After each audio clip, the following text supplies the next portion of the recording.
Hello दोस्तों, जय श्री राम। आप सबका मेरे YouTube channel English classes video में स्वागत है। आज की इस वीडियो में हम एक नया टॉपिक स्टार्ट करने वाले हैं मैथ में, जिसका नाम है मैट्रिक्स।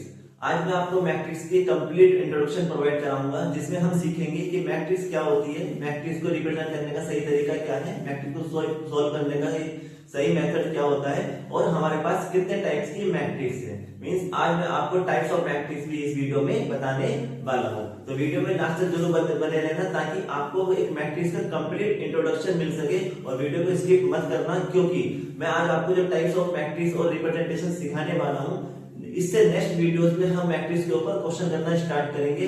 अगर हम क्वेश्चन करना चाहते हैं और मैट्रिक्स को सोल्व करना चाहते हैं, तो हमें मैट्रिक्स की एक बेसिक इन्फॉर्मेशन की बहुत ज्यादा नीड होती है। अगर हमें बेसिक नहीं पता होता है तो क्वेश्चन सोल्व नहीं कर पाएंगे, तो इसलिए बेसिक को स्किप नहीं करना है ताकि बाकी आने वाले क्वेश्चंस आप इजीली सोल्व कर सके। तो चलिए वीडियो को स्टार्ट करते हैं। टॉपिक है मैट्रिक्स। तो चलिए, जो मैट्रिक्स मैं पढ़ाने वाला हूँ ये सभी कोर्सेज के लिए कॉमन है। मींस अगर आपको बीटेक, बीसीए, एमसीए, पॉलिटेक्निक किसी भी कोर्स का बच्चा जो मैट्रिक्स सीखना चाहता है वो मेरी इस वीडियो से सीख सकता है, क्योंकि जो कॉन्सेप्ट एक ही रहता है, मेथड एक ही रहेंगे, टेक्निक एक ही रहती है, लेकिन क्या बदलते हैं सिर्फ और सिर्फ कोर्सेज बदलते हैं।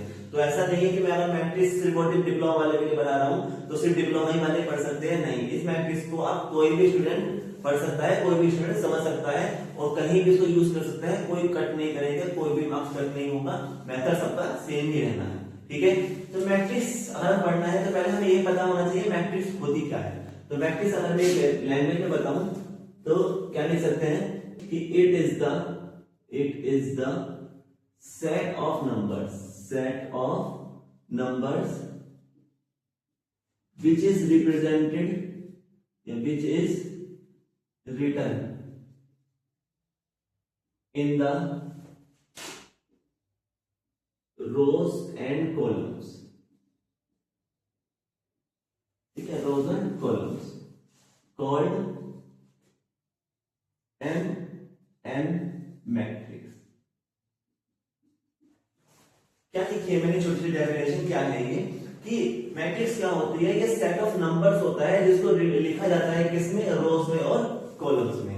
सीधी सी बात है कि मेरे पास जैसे कि बहुत सारे नंबर्स है 1 2 3 4 8 9, इस तरीके से मेरे पास नंबर है बहुत सारे, और मैंने क्या कर दिया, इनको एक अरेंज कर दिया, ठीक है। तो सेट ऑफ नंबर्स कह सकते हैं विच इज अरेंज। रिटर्न के साथ साथ आप क्या लिख सकते हो, अरेंज, रिटर्न या arrange in the rows and column. Arrange का मतलब क्या होगा कि जैसे मैंने क्या किया, इन सभी नंबर्स को क्या कर दिया, मैंने अरेंज कर दिया रो में और कॉलम में। जैसे 1 2 3 4 5 6 7 8 9। तो मैंने क्या किया गया है कि जो मेरे पास नंबर्स थे, मेरे पास जो नंबर थे, मैंने उनको क्या किया है, रो में और कॉलम में कन्वर्ट करके लिख दिया है और क्या अरेंज करके लिख दिया है। तो ये चीज क्या कहलाती है, ये क्या कहलाएगी, हमारी मैट्रिक्स कहलाती है। क्या बोलते हैं इसको, मैट्रिक्स। मैट्रिक्स को रिप्रेजेंट कैसे करते हैं कि इस तरीके से दो आप बार ब्रैकेट यूज करेंगे, ठीक है। कौन सा ब्रैकेट होता है, बिग ब्रैकेट। तो जब भी कलेक्शन ऑफ नंबर्स को दो बिग ब्रैकेट के बीच में लिखा जाता है तो वो क्या कहलाती है, हमारी मैट्रिक्स कहलाती है। बात ध्यान रखना, हमने डिटरमिनेंट की डेफिनेशन भी इस तरीके से लिखी थी, लेकिन डिटरमिनेंट में क्या लिखा था कि जब कलेक्शन ऑफ नंबर्स को दो बार के बीच में लिखा जाता है, तो मॉडुलस के बीच में, तो दो बार के बीच में लिखते हैं तो ये कहलाता था डिटरमिनेंट। यहाँ पर क्या है कि जब कलेक्शन ऑफ नंबर को या नंबर ऑफ नंबर्स को क्या करते हैं, अरेंज करते हैं किसमें, रो में, कॉलम में, और उनको कहां रख देते हैं, दो ब्रैकेट के बीच में। कौन सा ब्रैकेट है, इस ब्रैकेट का नाम क्या है, बिग ब्रैकेट। क्या बोलते हैं इसको, बिग ब्रैकेट। तो जब भी नंबर कलेक्शन ऑफ नंबर्स को क्या करते हैं, आप अरेंज करोगे रो में और कॉलम में और उनको कहां रख दोगे, बिग ब्रैकेट के अंदर रख देते हैं, तो देन ये जो चीज बन के आई है इसको क्या बोलते हैं, मैट्रिक्स बोलते हैं, ठीक है। तो किससे रिप्रेजेंट करते हैं इसको, मैट्रिक्स को किससे रिप्रेजेंट करेंगे, ए से रिप्रेजेंट करेंगे, यानी कि इसको लिखने का तरीका क्या है, इस तरीके से लिखते हैं। अब ये जो मैट्रिक्स है ये हमारी कितने ऑर्डर की है, ये कहलाएगी m इंटू n। वहां पे i और j था, ठीक है, रो और कॉलम बोलते थे, यहाँ पे m और n। तो अब अगर ध्यान से देखें तो मैट्रिक्स a है, इसको रिप्रेजेंट कैसे कर सकते हैं, इसको लिखते हैं a of i j m into n। यानी कि ये जो मैट्रिक्स है हमारी, ये क्या है, a एलिमेंट की है जिसका ऑर्डर कितना है, m इंटू n। ध्यान से समझना क्या समझा रहा हूं, यहाँ पे जो एलिमेंट्स हैं मैट्रिक्स के, उसको किससे रिप्रेजेंट किया जाता है, a ऑफ i j। इससे रिप्रेजेंट किया जाता है ए ऑफ आई जे, और जितने ऑर्डर की होगी उसको ऑर्डर को क्या बोलते हैं, एम इंटू एन। जैसे जैसे मैंने कहा कि मुझे निकालना है पहला एलिमेंट, फर्स्ट एलिमेंट, तो फर्स्ट एलिमेंट में यहाँ पे जो आई और जे है किसको रिप्रेजेंट करते हैं, रो को और कॉलम को। आई क्या है, रो, और जे क्या है, कॉलम। तो अगर मैं 1 1 रखता हूं तो A11 यहाँ पर कितना है, 1। मैं कहता हूं A12 यानी फर्स्ट कॉलम, फर्स्ट रो और सेकंड कॉलम, फर्स्ट रो और सेकंड कॉलम में एलिमेंट्स कौन सा है, 2। तो इस तरीके से हम क्या करते हैं, एलिमेंट्स को क्या करते हैं, रिप्रेजेंट करते हैं। जहां पर ये m जो है ये किसको रिप्रेजेंट करता है, रो को, और ये जो n है ये किसको रिप्रेजेंट करता है, कॉलम। ठीक है, क्लियर है। इसमें कोई ऐसा रॉकेट साइंस नहीं है, बहुत कुछ बताने के लिए होता है, कुछ नहीं है। मैंने डिटरमिनेंट समझाया है, बिल्कुल सेम उसी तरीके से है, सब चीजें वही हैं। बस क्या चेंज होता है कि वहां पे सिर्फ और सिर्फ मॉडुलस यूज करते थे और यहाँ पे हम यूज करते हैं बिग ब्रैकेट। वही ऑर्डर है, यानी कि ये जो बाहर लिखा होता है ये क्या कहलाता है, ऑर्डर कहलाता है, रो और कॉलम। क्लियर है। तो इस तरीके से हम मैट्रिक्स को रिप्रेजेंट करते हैं। मैट्रिक्स को रिप्रेजेंट करने का तरीका या तो ये हो सकता है A of I J M N लिखा आएगा आपके पास। इस तरीके से आ सकता है कि कोई मैट्रिक्स दी गई है ए जिसके एलिमेंट क्या है आई जे और ऑर्डर कितना है एम इंटू एन। तो इस तरीके से आपके पास मैट्रिक्स लिखी हुई आ सकती है। तो किससे रिप्रेजेंट किया जा सकता है, या तो ए से किया जाएगा, या फिर इस तरीके से ए ऑफ आई जे ऑर्डर कितना एम इंटू एन, या फिर इस तरीके से। ये तीनों इसकी क्या है, रिप्रेजेंटेशन है। आपके पास इस तरीके से आएंगे तो वो कह देंगे कि एलिमेंट निकालो कैसे, कि m इजिकल टू यानी रो कितनी है, जैसे उसने यहाँ पे कह दिया कि m जो है रो कितनी है 3, ये 2 कह लेते हैं कि रो कितनी है 2, कॉलम कितने हैं 2। तो अब a is equal to a of i is equal to मान लेते हैं कि वो कुछ हमें फॉर्मूला दे देता है, कितना दे देता है, मान लेते हैं a प्लस j, ये कोई फॉर्मूला दिया। अब वो कहेगा कि अगर a of a is equal to कितना है, ये है, ऑर्डर कितना है 2/2 का है, देन हमें मैट्रिक्स बना के दिखाओ। तो मैट्रिक्स बना सकते हैं इजीली, कैसे कि मैंने यहाँ पे a 1 1 रखता हूँ, a i की जगह 1 रखता हूँ, j की जगह 1 रखता हूँ, तो 1 1, तो 1 प्लस 1 कितना हो गया 2। इसी तरीके से मैं a 1 2 निकाल रहा हूँ, तो i की जगह कितना है 1 और j की जगह कितना है 2, तो 1 प्लस 2 कितना हो गया 3। इसी तरीके से a 2 1, 2 प्लस 1 कितना हो गया 3, और a 2 2, तो a 2 2 कितना हो गया 4। तो हमारी मैट्रिक्स क्या बन के आएगी, यहां से अगर मैं देखूं तो मैट्रिक्स बन के आएगी 2 3 3 4। कितने ऑर्डर की है 2/2। तो ये रिप्रेजेंटेशन जो है यहां यूज होती है कि आपको फॉर्मूला दे देंगे a of i j equal to कुछ फॉर्मूला दिया गया है, वहां पे i और j की जैसे जैसे वैल्यू पुट करते चले जाओगे आपके पास क्या आएंगे, एलिमेंट्स आने स्टार्ट हो जाएंगे, किसके, इसकी मैट्रिक्स के। कितने ऑर्डर के हैं ये 2/2 कितना दिया था, तो इसलिए 2/2 ऑर्डर मैंने रिप्रेजेंट कर दिया। क्लियर है, बात समझना क्या समझाना चाहता हूं, तो हमें कुछ नहीं समझना है, सिर्फ इतना समझना है मैट्रिक्स क्या होती है। मैट्रिक्स क्या है, सेट ऑफ नंबर्स है जिसको क्या करते हैं रो में और कॉलम में लिखते हैं, और क्या करते हैं सेम ऑर्डर के होने चाहिए। क्लियर है, ठीक है। अब इसके बाद हम बात करते हैं टाइप्स ऑफ मैट्रिक्स, कि हमारे पास कितने टाइप्स की मैट्रिक्स है जो इंपॉर्टेंट है, यानी क्वेश्चन जो आते हैं वो आपके आते हैं टाइप्स ऑफ मैट्रिक्स पे, कि बताओ नल मैट्रिक्स दी गई है तो इसका आंसर क्या होगा, इसको मैट्रिक्स दी गई है तो इसका आंसर क्या होगा, बहुत सारी मैट्रिक्स है। तो हम पढ़ेंगे टाइप्स ऑफ मैट्रिक्स, ठीक है। चलिए स्टार्ट करेंगे। मैट्रिक्स हमारे पास आती है कौन सी, रेक्टेंगुलर मैट्रिक्स। रेक्टेंगुलर मैट्रिक्स क्या होती है कि रेक्टेंगल सबने सुना है, रेक्टेंगल कैसा होता है, इस तरीके से होता है, इस तरीके से होता है रेक्टेंगल। तो अगर रेक्टेंगल हम देखें तो ये क्या होती है, विड्थ होती है इसकी, और ये क्या कहलाती है, इसकी लेंथ कहलाती है। तो क्या लेंथ और विड्थ दोनों बराबर होती है, कभी भी नहीं होती है। रेक्टेंगल में लेंथ और विड्थ बराबर नहीं होती, क्योंकि अगर लेंथ और विड्थ बराबर हो जाएगी तो ये बन जाता है फिर स्क्वायर। लेकिन ये स्क्वायर नहीं, क्या है रेक्टेंगल है। तो रेक्टेंगल में क्या होता है कि लेंथ या तो कम होती है ज्यादा होती है, या फिर विड्थ कम होती है ज्यादा होती है, यानी कि ये दोनों कभी भी दोनों एक दूसरे के इक्वल नहीं होंगे, यही मतलब होता है ना। तो यहाँ पर भी यही चीज है रेक्टेंगुलर मैट्रिक्स में, क्योंकि हम मैट्रिक्स की बात कर रहे हैं। तो मैट्रिक्स में क्या होता है, मैट्रिक्स में क्या होते हैं, ऑर्डर होते हैं। ऑर्डर किस फॉर्म में होता है, m इंटू n। यहाँ पे m क्या है, रो, और n क्या है, कॉलम, यही तो होता है। तो सीधी सी बात है रेक्टेंगुलर मैट्रिक्स, यानी रेक्टेंगुलर में हमें याद है, रेक्टेंगुलर में क्या होता है, लेंथ और विड्थ बराबर नहीं होती है, डायमेंशन दोनों बराबर नहीं होती है। तो इसी तरीके से यहाँ पे दो चीज यूज हो रही है, रो और कॉलम। तो रेक्टेंगुलर मैट्रिक्स क्या होगा कि जिसमें रो और कॉलम दोनों इक्वल नहीं होंगे। तो रेक्टेंगुलर मैट्रिक्स क्या होती है, in which number of rows is not equal to number of column in the matrix. That means कि जो नंबर ऑफ रो है वो इक्वल नहीं होती है किसके, नंबर ऑफ कॉलम के। तो इसका मतलब क्या होगा, दैट इज जो m है, रो को किससे डिनोट करते हैं हम, m से, और कॉलम को किससे डिनोट करते हैं, n से। तो m जो है वो n के इक्वल नहीं होगा। तो इस टाइप के मैट्रिक्स को हम क्या बोलते हैं, रेक्टेंगुलर मैट्रिक्स बोलते हैं। ठीक है, कैसे रिप्रेजेंट करेंगे अगर मैं देखो एग्जांपल में, तो जैसे मेरे पास कोई मैट्रिक्स है इस तरीके से, मैंने यहाँ पे एलिमेंट लिख दिया 1 2 3 4 5 6। ध्यान से देखो, तो इस मैट्रिक्स का ऑर्डर कितना है, कितना ऑर्डर है, यहाँ पे आता है सबसे पहले m और फिर आता है n, पहले रो और फिर कॉलम। तो ध्यान से देखो इसमें कितनी रो है, 1, एक तो ये रो है 1, एक ये है 2 और एक 3। कितनी रो है हमारे पास, 3।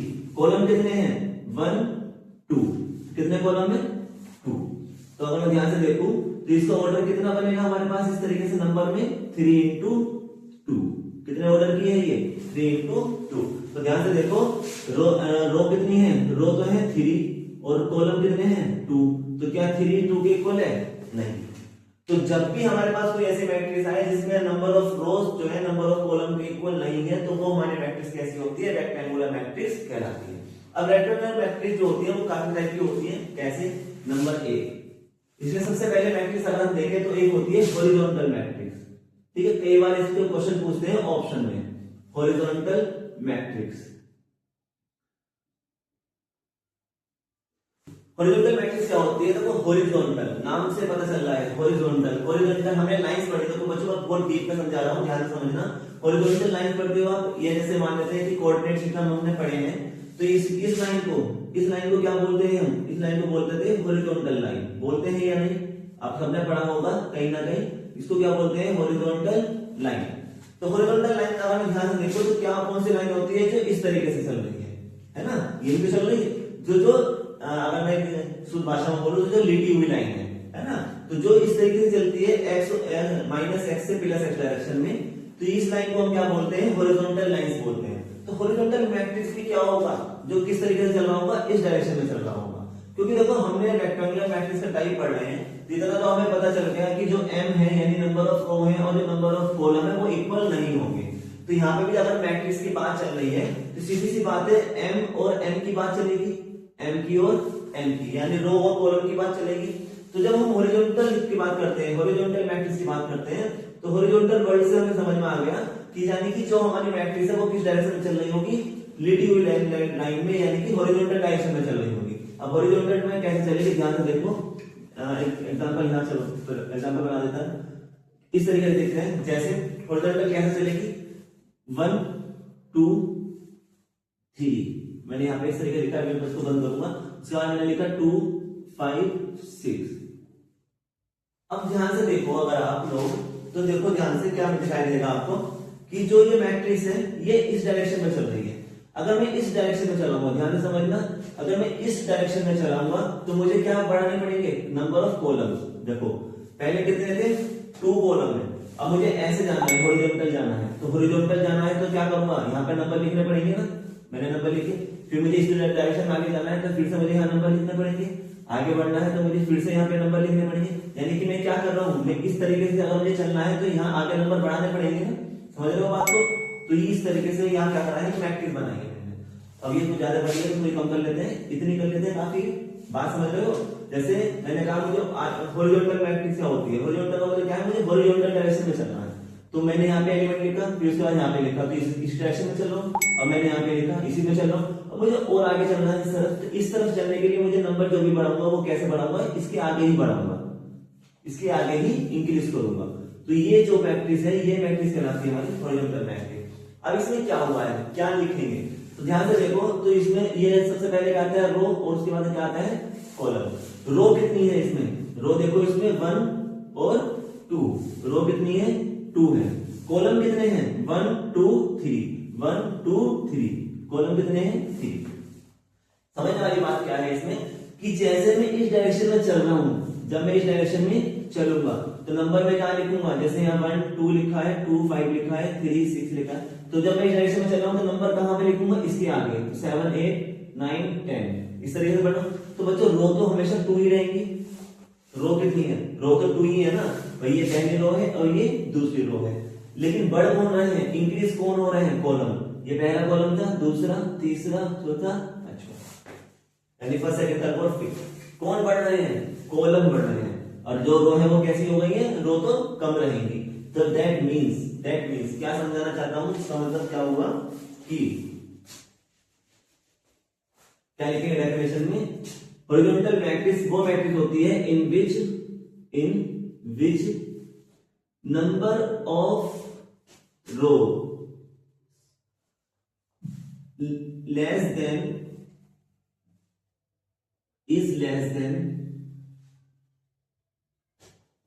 to number of columns। ठीक है, ये इसकी डेफिनेशन बनेगी क्या, कि जो नंबर ऑफ रो होती है, रो किससे डिनोट करते हैं, एम से, वो हमेशा लेस देन होती है किससे, नंबर ऑफ कॉलम से। अगर इस तरीके का केस है तो that type of matrix is called horizontal matrix. ये क्या कहलाएगी, हॉरिजॉन्टल मैट्रिक्स कहलाएगी। इस तरीके की मैट्रिक्स जब नंबर ऑफ रोज जो होती है कम होती है हमेशा नंबर ऑफ कॉलम से, that type of matrix is called horizontal matrix.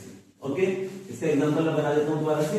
Example क्या कहलाएगा, जैसे हमने बना दिया है इस तरीके से 1 2 3 4 5 6, यहाँ पे क्या लिख देंगे, कौन सी कितने ऑर्डर की है, 2/3 की, 2 रो है और 3 कॉलम। अभी हॉरिजॉन्टल है तो इसके बाद दूसरे नंबर पे कौन सी आती है, वर्टिकल मैट्रिक्स। अब आप बात कर देंगे वर्टिकल मैट्रिक्स की, कि वर्टिकल मैट्रिक्स क्या होती है।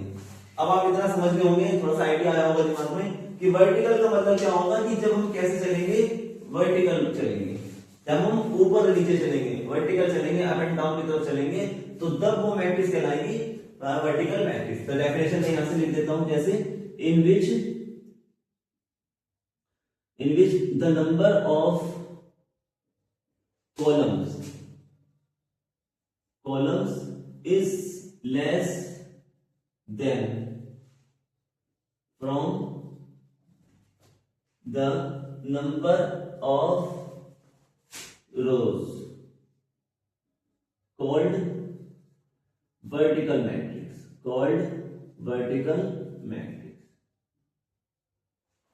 कैसे, बात समझते हैं, क्या कहा है इसने, कि जो नंबर ऑफ कॉलम्स हैं, कॉलम किसको डिनोट करता है, एन को, तो नंबर ऑफ कॉलम्स जो है अगर वो लेस देन है नंबर ऑफ रो से, तो इस टाइप के मैट्रिक्स को हम क्या बोलते हैं, वर्टिकल मैट्रिक्स बोलते हैं। अब ध्यान से समझेंगे किस तरीके से कहना चाह रहे हैं, कि ये है हमारे पास एक मैट्रिक्स है, मैट्रिक्स कैसे लिखी मैंने, 1 2, ये मैंने रो बनाई कोई, और उसके बाद 2 और 3, मैंने इस तरीके से कोई मैट्रिक्स बनाई, ये कितनी है, 2/2 की आएगी। फिलहाल हमें करना है वर्टिकल मैट्रिक्स। तो वर्टिकल मैट्रिक्स क्या होती है, वर्टिकल लाइन कैसे होती है, अगर ग्राफ में देखें तो ये जो लाइन है, ये इस लाइन को हम क्या बोलते हैं, वर्टिकल लाइन बोलते हैं। तो ये कैसी डायरेक्शन में है, अप एंड डाउन डायरेक्शन में है, तो अप एंड डाउन डायरेक्शन में है, इसका मतलब ये जो एलिमेंट्स हैं ये किस तरफ इंक्रीज करूंगा, या तो ऊपर इंक्रीज कर सकता हूं या फिर नीचे, समझ गए। यहाँ पे हम कैसा कर रहे थे, कौन सी डायरेक्शन थी, हॉरिजॉन्टल थी, तो इसमें जो नंबर को इंक्रीज कर सकता हूँ या तो मैं पीछे कर सकता हूँ या फिर आगे कर सकता हूँ, तो इसीलिए तो ये हुआ था।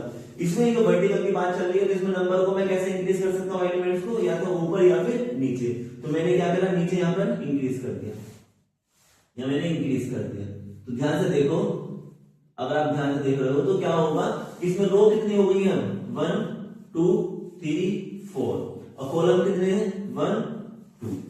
तो अगर ध्यान से देखें तो कितना होगा, रो कितनी है इसमें 4 और कॉलम कितना है 2। फिर से मैं चाहता हूं कि चेंज करना चाहता हूं, तो वर्टिकल की बात चल रही है, तो वर्टिकल है तो इसका मतलब क्या होगा, या तो ऊपर एलिमेंट बढ़ा सकता हूं या फिर नीचे, तो मैंने फिर से क्या करा, एलिमेंट इंक्रीज कर दिए नीचे की तरफ। अब इसका ऑर्डर कितना हो गया, देखो 1 2 3 4 और एक रो और बढ़ गई 5, तो रो कितनी हो गई 5, और कॉलम कितने हैं, कॉलम फिर भी 2 ही है, समझ रहे हो। तो देखो नंबर ऑफ रो हमेशा जाते हैं किससे, नंबर ऑफ कॉलम से, तो इसलिए मैंने यहाँ लिखा कि नंबर ऑफ कॉलम जो होते हैं वो कम होते हैं किससे, नंबर ऑफ रो से। तो जब हम एलिमेंट्स क्या करते हैं, अप एंड डाउन डायरेक्शन में बढ़ाते हैं, तो that type of matrix is called vertical matrix. Clear है, बात समझ में आ गई। तो इसका एग्जांपल लिख सकता हूं, एग्जांपल क्या लिखेंगे, एग्जाम्पल बना सकते हो आप इस तरीके से 1 2 3 4 5 6। ऑर्डर कितना है इसका? 3 रो है और कितने कॉलम है? 2 कॉलम। क्लियर बच्चों? तो ये दो मैट्रिक्स किसका एक पार्ट है, इसी का पार्ट है। अभी और कराता हूँ, इसको रफ कर देते हैं। आते हैं नंबर 3 पर। अभी इसी की बात चल रही है रेक्टेंगुलर मैट्रिक्स की। तो नंबर 3 पे हमारे पास आती है रो मैट्रिक्स। कौन सी मैट्रिक्स? Row matrix. तो रो मैट्रिक्स क्या होती है? नाम से पता चल रहा है रो, जिसमें सिर्फ और सिर्फ किसका जिक्र हो रहा है, किसकी बात हो रही होगी? रो की बात हो रही होगी। तो row matrix is that matrix in which, देखो बच्चों डेफिनेशन पूरी नहीं लिख रहा हूं लेकिन बोल रहा हूं, डेफिनेशन आप अपने अकॉर्डिंग बना सकते हैं। मैं सिर्फ यहाँ पे कंटेंट बता रहा हूं आपको कि होता क्या है, आपको पर्पस क्या है समझना। समझ में आ गया तो लिखा आराम से जा सकता है। तो रो मैट्रिक्स क्या होती है? In which matrix in which has only one row is called row matrix. ठीक है, रो मैट्रिक्स की रो का बात चल रही है, तो रो की मतलब क्या होता है? रो इस तरीके से होती है। तो रो मैट्रिक्स क्या मैट्रिक्स होती है कि जिसमें सिर्फ और सिर्फ हमारे पास क्या होती है? वन रो होती है, एक ही रो होगी। तो रो जैसे मैंने लिख दिया 1 2 3। तो ध्यान से देखो कितनी रो है, ये कितनी रो है? सिर्फ इस तरफ कैसे है? एक ही रो है, लेकिन कॉलम कितने हैं? 3। कॉलम कितने हैं? 3। कॉलम कितने भी हो सकते हैं, लेकिन रो कितनी रहेगी? हमेशा 1 ही रहेगी। तो इसका ऑर्डर अगर मैं देखूं ध्यान से, तो कितनी रो है? 1। और कॉलम कितना है हमारे पास? कॉलम कितने हैं इसमें? 3। 1 2 3। तो रो मैट्रिक्स वो मैट्रिक्स होती है जिसमें सिर्फ और सिर्फ एक ही रो होती है, सिर्फ सिंगल रो होती है। देन उसको क्या बोलते हैं? हम रो मैट्रिक्स बोलते हैं। जैसे नंबर डी पर अब आती है कॉलम मैट्रिक्स। कॉलम मैट्रिक्स अब आप समझ रहे होंगे कि अगर रो ऐसा है तो कॉलम किस तरीके से होनी है। तो कॉलम मैट्रिक्स क्या होती है? इन विच नहीं लिखेंगे, विच has only one column called column matrix. ठीक है, तो कॉलम मैट्रिक्स क्या होता है? कॉलम मैट्रिक्स क्या है कि जिसमें सिर्फ और सिर्फ एक कॉलम होता है, सिंगल कॉलम्स होते हैं। तो जैसे अगर कॉलम की बात करें तो कॉलम इस तरीके से चलते हैं। तो कॉलम लिखेंगे 1 2 3 4, इतने भी लिख सकते हैं। तो ध्यान से देखो अगर, तो इसमें कितने कॉलम है? इस तरीके से सिर्फ और सिर्फ 1। तो कॉलम कितना है? 1। और रो कितनी है? 1 2 3 4। तो कॉलम कितने, रो भी कितनी भी हो सकती है, इसमें रो कितनी भी हो सकती है। कितनी है फिलहाल इसमें रो? 1 4। तो 1 2 3 4, 4 तो रो हो गई। और कॉलम कितने हैं? Single column. तो जब हमारे पास कॉलम सिंगल हो और रो कितनी भी हो सकती है, n नंबर्स हो सकती हैं, तो that type of matrix is called column matrix. ठीक है, तो ये जो 4 पार्ट्स थे ये किसके हैं? रेक्टेंगुलर मैट्रिक्स के। ध्यान से अगर देखो तो 4 की 4 मैट्रिक्स में जो नंबर ऑफ रोज हैं और नंबर ऑफ कॉलम्स हैं वो इक्वल नहीं है, नॉट इक्वल है। ठीक है, तो जब भी इस तरीके से हो कि ये दोनों नंबर ऑफ रोज और नंबर ऑफ कॉलम इक्वल ना हो, तो ये कहलाती है रेक्टेंगुलर मैट्रिक्स। और इसमें कितनी आती है? 4 तरीके की आती हैं, row matrix, column matrix, horizontal और वर्टिकल। क्लियर है? चलिए आगे बढ़ते हैं, बात करते हैं स्क्वायर मैट्रिक्स की। स्क्वायर मैट्रिक्स क्या होती है? स्क्वायर अभी मैंने बताया था किस तरीके से होता है। हमारे पास स्क्वायर इस तरीके से होता है। तो अगर ये है, इसमें कौन सी डायमेंशंस होती है? एक होती है विड्थ और एक होती है हमारे पास लेंथ। होता है, 2 डायमेंशन होती है। तो क्या स्क्वायर कब कहलाता है? स्क्वायर तब कहलाता है कि जब लेंथ जो है वो विड्थ के बराबर हो, इक्वल हो। यानी कि ये जो इसका मतलब क्या होता है कि हमारी जो ये डायमेंशंस है, ये सारी डायमेंशंस क्या होती हैं? इक्वल्स होती हैं। इक्वल होती है, तो इसको क्या बोलते हैं? स्क्वायर मैट्रिक्स बोलते हैं। तो अगर मैं 2 डायमेंशन लेता हूं, लेंथ और विड्थ, इसका मतलब क्या होगा? लेंथ और विड्थ दोनों क्या है? इक्वल है। अगर ये 2 मीटर है तो ये भी 2 मीटर होगी, 2 सेंटीमीटर है 2 सेंटीमीटर होगी। तो सेम चीज मैं इस मैट्रिक्स में अप्लाई करने वाला हूं। किसमें? मैट्रिक्स में। क्या होगा मैट्रिक्स के लिए? स्क्वायर मैट्रिक्स क्या कहलाएगी? इन विच, क्योंकि हम मैट्रिक्स है तो मैट्रिक्स में किसमें बात करते हैं? रो की और कॉलम की बात करते हैं। तो in which number of rows and number of columns is equal. तो हमारे पास स्क्वायर मैट्रिक्स क्या होती है कि जिसमें नंबर ऑफ रो जो है वो इक्वल होते हैं नंबर ऑफ कॉलम के। दैट मींस नंबर ऑफ रो को हम किससे डिनोट करते हैं m से, और नंबर ऑफ कॉलम को हम किससे डिनोट करते हैं n से। तो m जो है वो n के इक्वल हो जाएगा। तो इस तरीके की मैट्रिक्स हमारी क्या कहलाएगी, स्क्वायर मैट्रिक्स कहलाती है। कैसे रिप्रेजेंट करते हैं, एग्जांपल अगर मैं बताऊं तो कैसे रिप्रेजेंट करते हैं मैट्रिक्स को, रिप्रेजेंट कैसे करते हैं, दो बिग ब्रैकेट से और उसके बीच में नंबर लिखते हैं जैसे 1 2 3 4। तो ध्यान से देखो, तो इसमें कितने नंबर ऑफ रोज हैं, रो कितनी है 1 2, एक तो ये है हमारे पास और एक ये, तो दोनों हमारे पास रो है। और कॉलम कितने हैं हमारे पास, एक ये है और एक ये। तो ध्यान से देखो, तो 2 रो है, जब रो है इस तरीके से है और 2 कॉलम्स हैं। तो जब इस तरीके का केस बन जाए कि नंबर ऑफ रो और नंबर ऑफ कॉलम दोनों इक्वल हो जाए, then it is called square matrix. तो ये कितने ऑर्डर की है, 2 by 2 ऑर्डर की। और इसके अलावा कैसे बना सकते हैं, जैसे 1 2 3 4 5 6 7 8 9।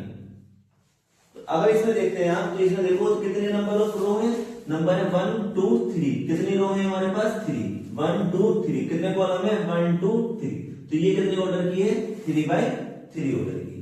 क्लियर है। तो ध्यान से देखो, नंबर ऑफ रो और कॉलम दोनों क्या है, इक्वल है, 3 3 और 2 2। अब ये भी हमारे पास अलग अलग टाइप्स की होती है। तो नंबर ए सबसे पहले कौन सी आती है स्क्वायर मैट्रिक्स में, diagonal matrix. Diagonal matrix, diagonal matrix क्या होती है, इसको बच्चों हिंदी में क्या बोलते हैं, विकर्ण आव्यूह। मैंने हिंदी में नहीं बताया एक बार भी, मैट्रिक्स क्या होती है हिंदी में क्या बोलते हैं, आव्यूह। क्या बोलते हैं इसको, आव्यूह। ठीक है, जो बच्चे हिंदी में पढ़ते हो ये उनके लिए तुमसे बता देता हूं, आव्यूह। क्या बोलते हैं इसको, आव्यूह। और डायगोनल को क्या बोलते हैं, विकर्ण। तो हिंदी में क्या बोलेंगे इसको, विकर्ण आव्यूह। ओके, तो हिंदी में मैं फिलहाल प्रेफर नहीं कर रहा हूँ, क्यों, क्योंकि बच्चों अगर आप अभी जब डिप्लोमा कर रहे हैं चाहे वो हिंदी में कर रहे हैं, लेकिन अगर आप मान लो आगे फर्दर कोई पढ़ाई करते हैं तो सीधी सी बात है वो इंग्लिश में ट्रांसलेट होनी ही होनी है। तो क्यों ना हम अभी इंग्लिश से प्रैक्टिस लेके चले। ठीक है, तो मुझे इसलिए थोड़ा सा अच्छा लगता है इंग्लिश में ही प्रेफर करना, ताकि सबके लिए क्या बन जाए, वीडियो यूजफुल बन जाए। तो डायगोनल मैट्रिक्स क्या होते हैं, डायगोनल मैट्रिक्स क्या बोलेंगे, डायगोनल मैट्रिक्स क्या होते हैं, डायगोनल समझते हो, डायगोनल क्या होते हैं, जैसे मैंने कहा कि ये कोई क्या है, स्क्वायर है, तो इस कोने से लेकर यानी कि जो आपस में दो कोने को मिला दें, यानी कि फर्स्ट कॉर्नर से लेकर उसके सामने वाले कॉर्नर को जो बीच जो मिलाती है, जो लाइन मिलाती है, उस लाइन को हम क्या बोलते हैं, डायगोनल बोलते हैं। ये क्या कहलाएगा, डायगोनल कहलाएगा। एक डायगोनल यहां से लेकर कहां से बन सकता है, यहां। इसने भी एक इस कोने को मिलाया, तो जो कॉर्नर पॉइंट को मिलाए, जो दो कॉर्नर पॉइंट को मिलाए एक दूसरे के अपोजिट, उन्हें हम क्या बोलते हैं, डायगोनल बोलते हैं। सीधी सी बात है। तो यहाँ पे आते हैं इसमें डायगोनल मैट्रिक्स में, मैं थोड़ा सा पहले लिख लेता हूं क्या होते हैं। Diagonal matrix are those matrix in which, ठीक है, थोड़ी शॉर्ट में लिख रहा हूं, in which all the elements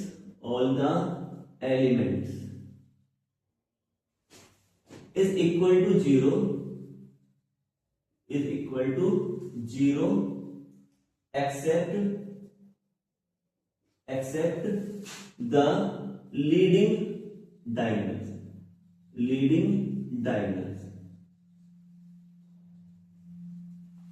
ये मैंने छोटी डेफिनेशन लिखी है, क्या होता है समझते हैं। मैंने क्या कहा इसमें, एग्जांपल लेते हैं कि डायगोनल मैट्रिक्स क्या होती है भाई। डायगोनल मैट्रिक्स वो मैट्रिक्स होती है जिसमें लीडिंग डायगोनल को छोड़कर, एक्सेप्ट का मतलब क्या होता है, लीडिंग डायगोनल को छोड़कर जितने भी एलिमेंट्स होंगे वो सब क्या कहलाएंगे, 0 हो जाएंगे। All the elements of the matrix, थोड़ा सा शॉर्ट यहां रह गया लिखने से, ऑफ द मैट्रिक्स होकर लेना, इज इक्वल टू 0। क्या मतलब है, ये मेरे पास कोई मैट्रिक्स है, जैसे ये है 3 by 3 की, यहां लिख सकता हूं मैं 1 4 7 2 3 6 7 8 9। इस तरीके से मेरे पास कोई मैट्रिक्स है, कितने ऑर्डर की, 3 by 3 ऑर्डर की। बच्चों ये जो मैट्रिक्स होती है, यहाँ पर थोड़े बड़े करके लिखते हैं 1 2 3 4 5 6 7 8 9। तो ये जो मेरे पास मैट्रिक्स होती है, इस मैट्रिक्स में फर्स्ट एलिमेंट से लेकर और ये लास्ट एलिमेंट जो होते हैं, ये जो सेंटर में रखे होते हैं, इनको हम क्या बोलते हैं, लीडिंग डायगोनल्स बोलते हैं। इसको क्या बोलते हैं, लीडिंग डायगोनल बोलते हैं। याद रखेंगे, इसको ही क्या बोलते हैं, डायगोनल बोलते हैं। ठीक है, तो डायगोनल बोल लो या लीडिंग डायगोनल बोल लो, बात एक ही है। तो लीडिंग का मतलब क्या होता है, जो शुरू से स्टार्ट से लेकर चल रहा है, तो इसलिए लीड का मतलब क्या होता है, जो आगे। तो इसका ऐसा समझ सकते हैं कि वो डायगोनल जो मैट्रिक्स को आगे की तरफ लेके जाए, जो स्टार्ट कर रहा हो, तो उसे क्या बोलते हैं, लीडिंग डायगोनल बोलते हैं। तो यहाँ पे जो ये फर्स्ट प्लेस से लेके जो लास्ट एलिमेंट तक होते हैं, ये बीच की जो लाइन होती है, इसको बोलते हैं लीडिंग डायगोनल। अब लीडिंग डायगोनल है तो ये लीडिंग डायगोनल है, बाकी सारे एलिमेंट्स अलग हो गए। तो हमारी ये जो डायगोनल मैट्रिक्स होती है, ये क्या कहती है कि जो लीडिंग डायगोनल है, इसको छोड़कर जितने भी एलिमेंट बचे हैं वो सब क्या हो जाते हैं, जीरो हो जाते हैं। तो इसका मतलब यहाँ पर क्या आएगा, जीरो जीरो, यहाँ पर भी क्या आ जाएगा, जीरो, यहाँ पर इस पर क्या आएंगे, जीरो जीरो, और यहाँ पर भी जीरो। तो लीडिंग डायगोनल कुछ भी हो सकते हैं, अलग अलग हो सकते हैं। तो लीडिंग डायगोनल को छोड़कर सारे एलिमेंट्स अगर जीरो है किसी भी मैट्रिक्स के, तो that type of matrix is called lead diagonal matrix. क्या कहलाएगी, डायगोनल मैट्रिक्स कहलाएगी। क्लियर है, बात समझ में आ गई। तो लीडिंग डायगोनल को छोड़कर सारे एलिमेंट्स क्या होते हैं इस केस में, हमारे जीरो होते हैं। ऑर्डर कितना है, 3/3 का। अगर हमसे कहे कोई 2/2 का कैसे होगा, तो 2/2 के लिए कैसे बनाएंगे, 1 मान लेते हैं या 2 मान लेता हूं, और यहाँ पे एक एलिमेंट आता है वो जीरो हो जाएगा, और एक ये जीरो हो जाएगा। इसका ऑर्डर कितना है, 2/2। क्लियर है। सेकंड पार्ट पे इसकी सेकंड पार्ट कौन सी मैट्रिक्स होती है, स्केलर मैट्रिक्स। इसकी मैट्रिक्स कौन सी आती है, स्केलर मैट्रिक्स। किसका पार्ट चल रहा है, ये अभी इसी का पार्ट है, किसका, हमारा स्क्वायर मैट्रिक्स का। इसी के बारे में बता रहा हूं। स्क्वायर मैट्रिक्स में क्यों आ रहा है कि ध्यान से देखो, ऑर्डर क्या है, सेम है। जितनी मैट्रिक्स इसके अंदर आएंगी स्केलर की स्क्वायर के, वो सब कैसी होंगी, सेम ऑर्डर की होंगी। एलिमेंट्स कुछ भी हो सकते हैं लेकिन ऑर्डर सेम है। हम बात किसकी कर रहे हैं, ऑर्डर की। तो इसीलिए डायगोनल समझ में आ गया होगा। अब स्केलर पे, स्केलर मैट्रिक्स क्या होती है, मैं डेफिनेशन अगर लिख दूं तो in which leading diagonal elements, leading diagonal elements are equal but non leading diagonal elements, non leading diagonal या नॉन डायगोनल कह सकते हैं, नॉन डायगोनल एलिमेंट्स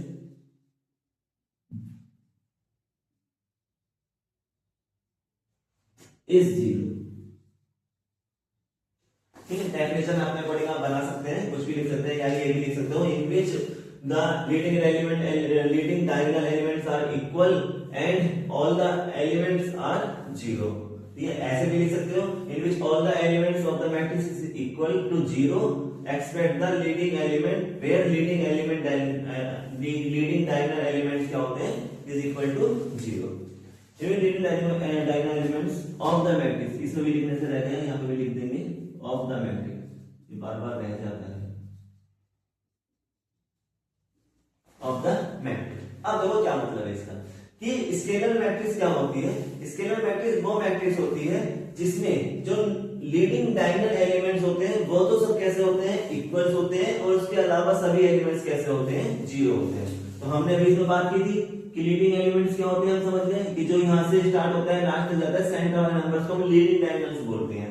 तो इसमें अगर हम डायगोनल में देखें तो डायगोनल मैट्रिक्स में क्या होते थे कि ये जो लीडिंग डायगोनल होते हैं ये अलग अलग हो सकते थे। स्केलर में क्या होता है कि ये जो एलिमेंट्स हैं ये कैसे होते हैं, सेम होते हैं। तो जैसे अगर मैं देखूं तो जैसे मैंने यहाँ लिखा है 1 0 0 है ना, 1 है, चलो मान लेते हैं 2 2 0 0, तो सेकंड एलिमेंट यहाँ आता है G2, पहला है 0 0 0, और लास्ट कहाँ आएगा G। ध्यान से देखो, तो ये लीडिंग एलिमेंट्स हैं, यानी कि जो सेंटर में एलिमेंट्स आ रहे हैं, जो डायगोनल बना रहे हैं, इसमें सारे एलिमेंट्स कैसे हैं, इक्वल हैं, यानी तीनों में क्या लिखा है, 2 2 लिखा है, और इसके अलावा सारे एलिमेंट्स कैसे हैं, जीरो हैं। तो इस टाइप के मैट्रिक्स को हम क्या बोलते हैं, स्केलर मैट्रिक्स बोलते हैं। जैसे मैंने यहाँ पे लिखा कि 5 0 0 5, तो ध्यान से देखो, तो जो लीडिंग डायगोनल्स हैं वो डायगोनल क्या है, 5 5 है, और बाकी सारे एलिमेंट्स कैसे हो जाएंगे, जीरो। कितना ऑर्डर हो गया, 2/2 का। ठीक है, तो ये हमारी दो मैट्रिक्स हो गई, कौन सी, डायगोनल और स्केलर, किसकी, स्क्वायर मैट्रिक्स की। आगे बात करते हैं नंबर सी। नंबर थर्ड में आती है हमारी यूनिट मैट्रिक्स। कौन सी मैट्रिक्स आएगी, यूनिट मैट्रिक्स। इसको हम क्या बोलते हैं, दूसरा नाम इसका क्या है, आइडेंटिटिकल भी बोलते हैं, ये आइडेंटिटी मैट्रिक्स। दो नाम से आती है इसकी, कुछ भी वो दे सकते हैं, आपको एक पता होना चाहिए। तो या तो यूनिट मैट्रिक्स बोल सकते हैं या फिर आइडेंटिकल या आइडेंटिटी मैट्रिक्स बोलते हैं। तो नाम से पता चल रहा है यूनिट। यूनिट का मतलब क्या होता है? Single, one. यूनिट का मतलब क्या होता है? वन। यूनिक का मतलब वन होता है, तो यूनिट का मतलब भी क्या होता है? वन। तो यहाँ पर क्योंकि स्क्वायर मैट्रिक्स चल रही है और स्क्वायर मैट्रिक्स किस पे काम करती है? डायगोनल्स पे काम करती है। तो इसका मतलब क्या होगा यूनिट मैट्रिक्स में कि इन विच all the elements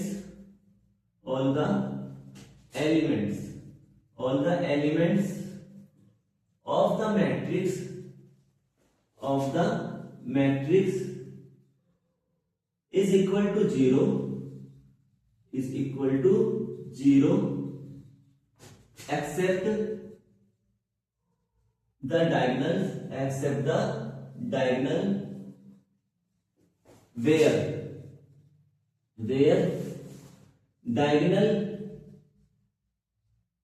elements is equal to 1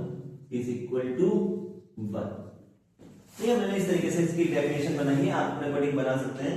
तो यूनिट मैट्रिक्स क्या होगी कि those matrix in which all the elements of the matrix is equal to 0, यानी कि सारे के सभी एलिमेंट्स कैसे होते हैं? जीरो होते हैं। किसको छोड़कर? सिर्फ डायगोनल को छोड़कर। और डायगोनल के एलिमेंट्स कैसे होते हैं? डायगोनल एलिमेंट्स कैसे होते हैं? Equal to 1। एग्जांपल समझते हैं कैसे। एग्जांपल में अगर बात करें तो यहाँ पे मैंने एक मैट्रिक्स बनाई है, कितने ऑर्डर की बनाने वाला हूँ? 3x3 ऑर्डर की।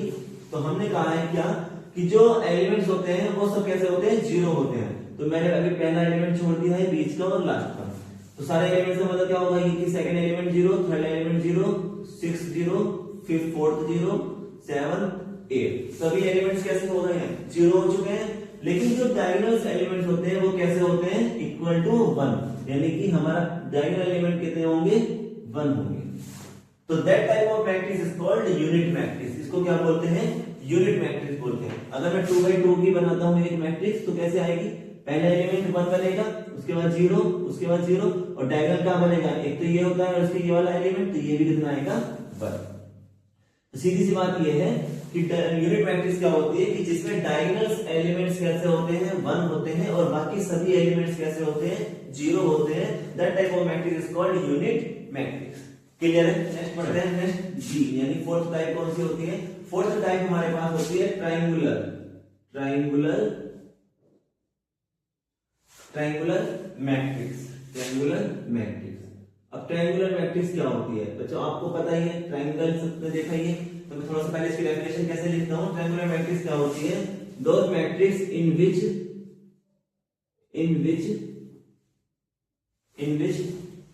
all the elements either above or below the leading diagonal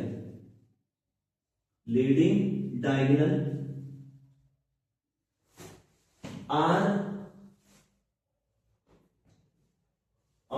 0 is called triangular matrix. ठीक है, क्या कहना चाहते हैं कि ट्रायंगुलर मैट्रिक्स क्या होती है? ट्रायंगुलर मैट्रिक्स वो मैट्रिक्स होती है जिसमें कि या तो लीडिंग डायगोनल के ऊपर वाले एलिमेंट्स या फिर लीडिंग डायगोनल के नीचे वाले एलिमेंट्स क्या बन जाए? 0 बन जाते हैं। तो उस टाइप ऑफ मैट्रिक्स को हम क्या बोलते हैं? ट्रायंगुलर मैट्रिक्स बोलते हैं। कैसे वो समझते हैं। मेरे पास जैसे मैंने मान ली कि मेरे पास कोई एक मैट्रिक्स है क्या?